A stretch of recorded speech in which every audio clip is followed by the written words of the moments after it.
Next, changes to the so-called Bible of psychiatry and what it means for diagnosis and treatment. This weekend, the American Psychiatric Association released a revision to the Diagnostic and Statistical Manual of Mental Disorders, often referred to as the DSM.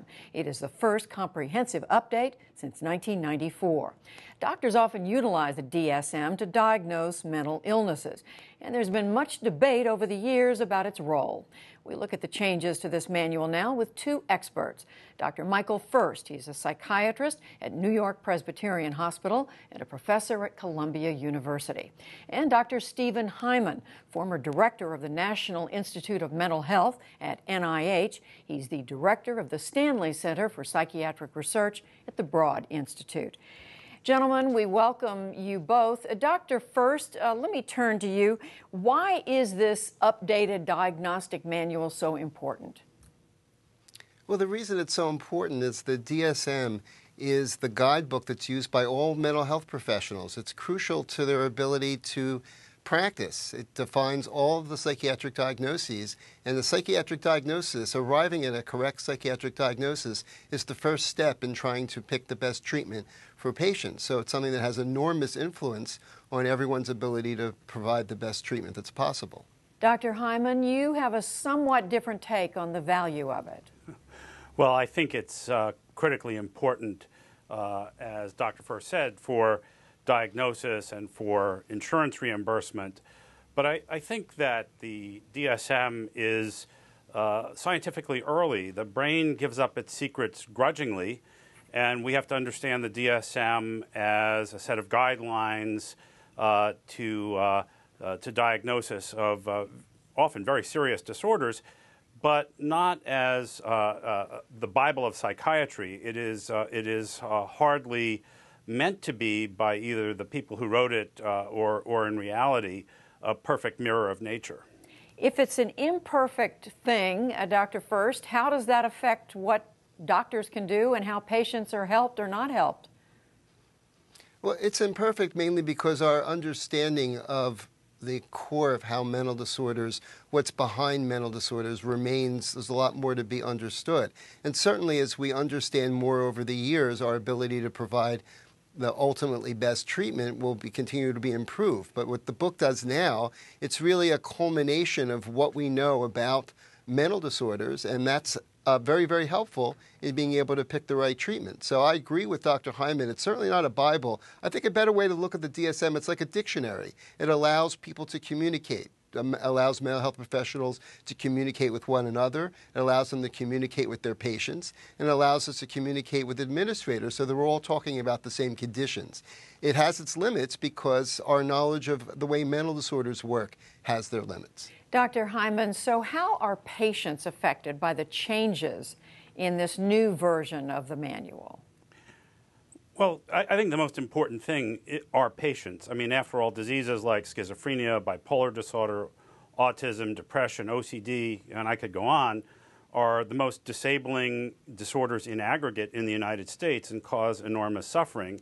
It's critical that doctors and, in fact, all mental health professionals have ways of matching patients with treatments, and also that the whole administrative apparatus around medicine has a way of reimbursing those things.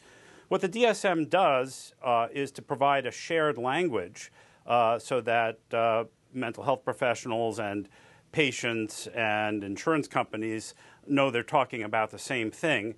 And I think that's all well and good as long as we don't assume that every semicolon in the document is somehow rigidly guiding us. And so in the end, I hope that with this new revision and despite the controversies, that well-trained mental health professionals will still make sure that all patients in need of services get services.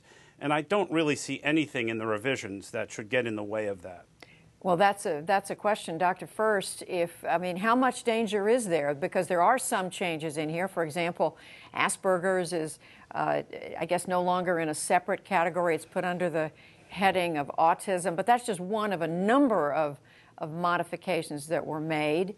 How do you see patients being affected by this? Well, the belief is that since the manual reflects the current science, and science continues to move along, perhaps slower than a lot of people would like it to, but there is still a continuing improvement in our description of mental disorders and our ability to be able to predict their course.